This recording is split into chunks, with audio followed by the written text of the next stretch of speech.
I thought the pandemic was going to ravage Africa the worst. Yeah, I won't lie, I was terrified. I was terrified for the African continent. You know, my whole life, I'd seen whenever there was a virus that broke out in the world, if it got to Africa, we got it the worst. I remember when it started spreading around the globe, I was getting ready for it. My friends from home were calling me on the phone. They're like, Trevor, are you seeing what's happening with coronavirus, my man? Are you seeing it? I was like, yeah, I'm seeing it, man. They're like, what do you think is going to happen? I was like, oh, man, you guys are screwed, man. Like, yeah, you guys. I was like, yeah, I'm in America, baby. I made the right choices in life. Turns out it was the other way around. Pound for pound, Africa did better than any other continent in handling the disease.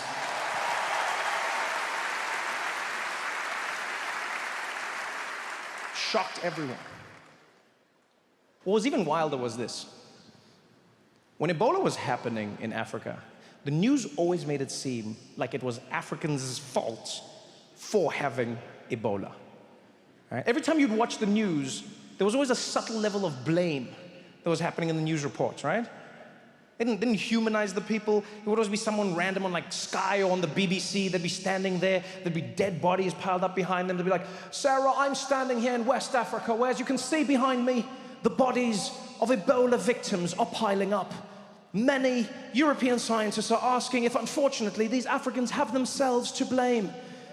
They've been refusing the advice of the World Health Organization, not understanding the importance of distancing from each other during this time, and it appears that they only have themselves to blame. Dinengpan, BBC, back to you in the studio. And I would watch this and I'd be like, no, Africans, why do we do this to ourselves? Why, Africa? Why? Why do we love doing this to ourselves? Why do we like kissing monkeys? Moo, moo, moo, moo. Moo, moo, moo, the lips are so sexy.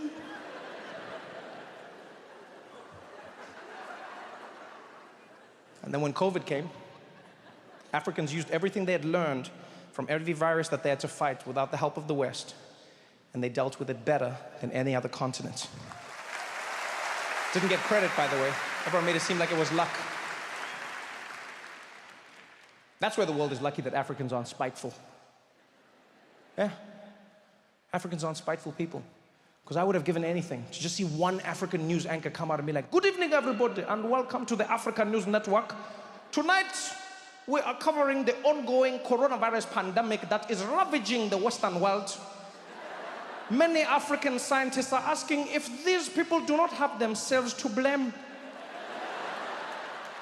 Many of them have refused the advice of the World Health Organization, completely ignoring the social distancing measures.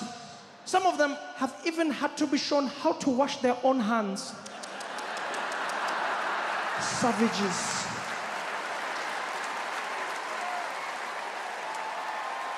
It appears what has been increasing the severity of this problem is the fact that some of them do not even want to wear masks across their face, saying, quote, I cannot breathe through this piece of cloth.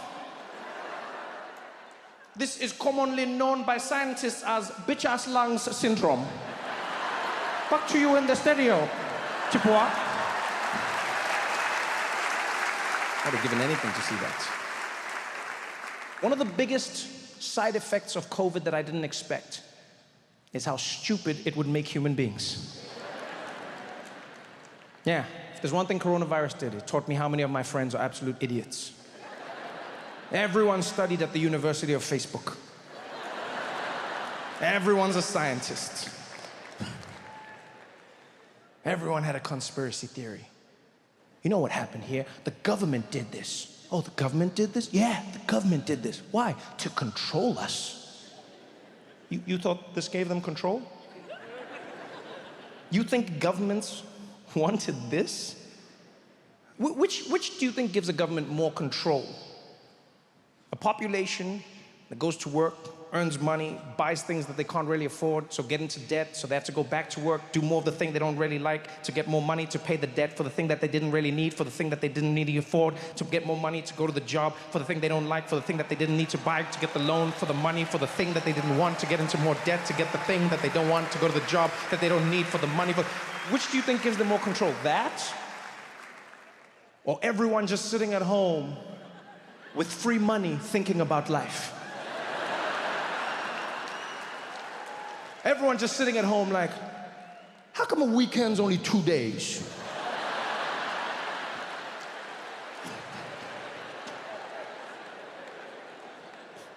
It's the government's worst nightmare. Conspiracies were stupid. And here's the thing, I'm not against conspiracy theories, right?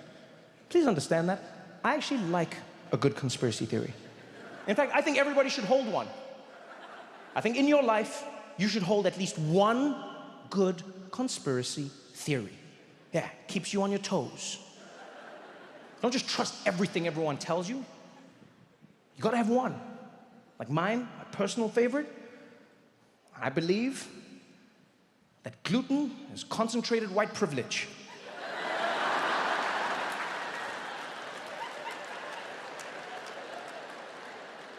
You know I'm right. But COVID, oh man, the conspiracies were ridiculous. Especially because I know what really happened. All right, that's what frustrated me. No, I do. I knew exactly what caused COVID. I saw it coming and I didn't say anything. My bad, by the way. Yeah, it was too much wishing. We wished too much. I saw it coming. You know, when I was young, wishing was something that was special. Didn't happen that much. You had to have a special set of circumstances in order for you to make a wish. You'd find a clover with the right amount of leaves. Huh? There'd be a star shooting. Where? There. Too late. Oh, it had to be your birthday. They'd bring out the candles. And if you blew them all out, you could make a wish. And if you missed any, you died.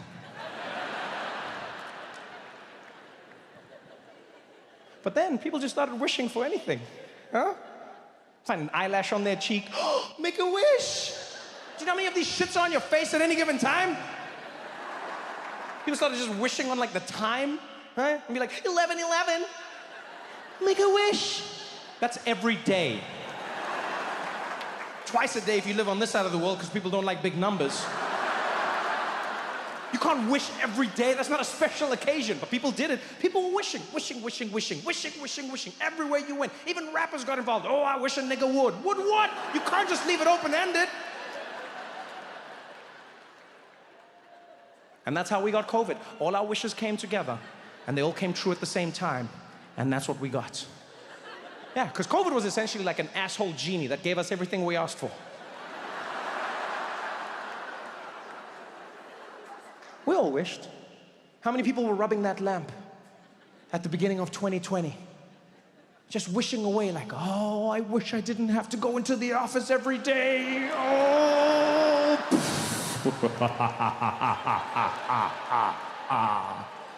Your wish is granted. Yeah, you wished not to go into the office. You forgot to wish that the office wouldn't come into your house.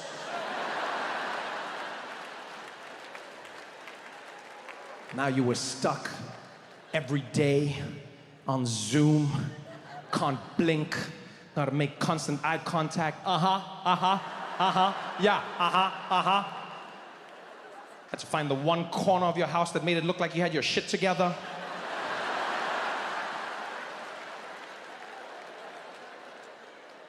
Everybody wished. And boy, we got what we wished for. How many parents were rubbing that lamp? Wishing away. Oh, I wish I could spend more time with my kids. Oh.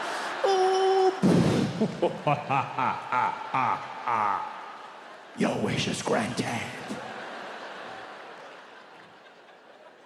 Yeah.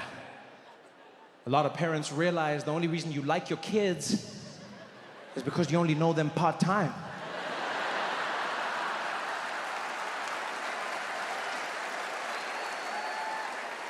You meet them in the morning, you send them off, you tuck them in at night. It's a pretty sweet gig. But the next thing you know, everyone was trapped indoors, 24/7. Ooh, it was so fun to watch the parents flip. It was so fun. Remember at the beginning, all the parents were there. They're like, you will not open the schools. My children are not going anywhere. I will protect them at all costs. I'm a mama bear and I'll protect my cubs. You hear me? You will not open the schools until the virus is gone. 9 months later. Those same parents were there screaming on the stoop, when are the goddamn schools opening? You can't expect me to spend all day with these kids. Who am I, their mom?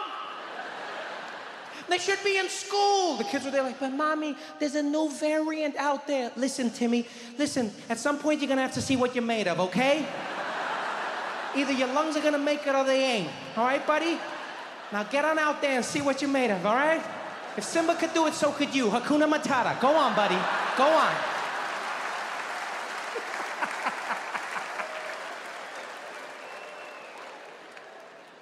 We all wished.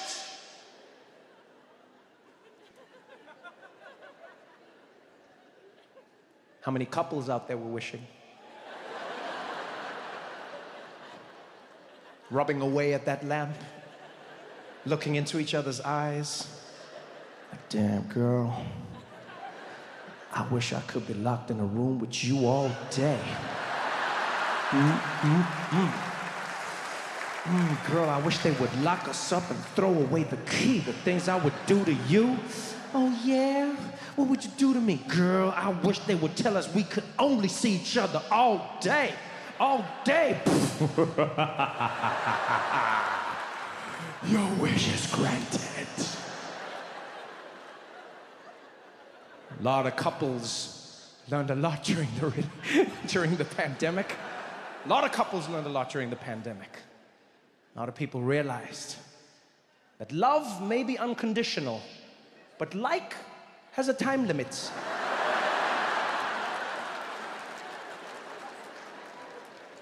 Because I love you, baby. I just don't know if I like you anymore.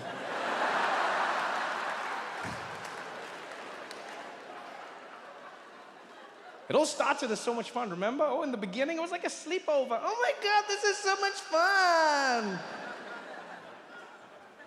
And then the weeks turned into months. The months turned into years. And at some point, you'd be sitting in the house with a glaze over your eyes.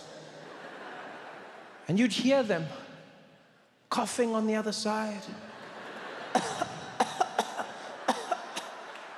And you'd be like, yes. Oh, yes, Jesus. Take them now, Lord.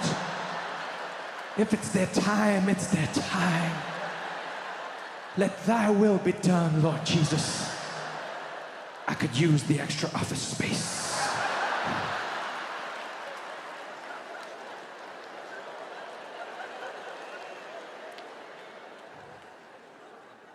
You know, one of the things that saddens me the most about the world we live in is that we oftentimes don't have the luxury to process the whys. We know that things happen. We feel the things happening to us, but oftentimes we don't make the time or we don't have the time to process the why. Why were we so angry? Why did we fight each other so much? We had no compassion for each other. We were the worst of ourselves. And you know, if you ask me, it's because we were scared. As humans, we become so comfortable knowing that we forget how uncertain life is. We get taught every single day that we know. We get comfortable knowing, so you think you'll always know. What's the traffic gonna be like? You know. What's the weather gonna be like? You know. Oh, it'll rain on Thursday. You understand what a magic trick that is?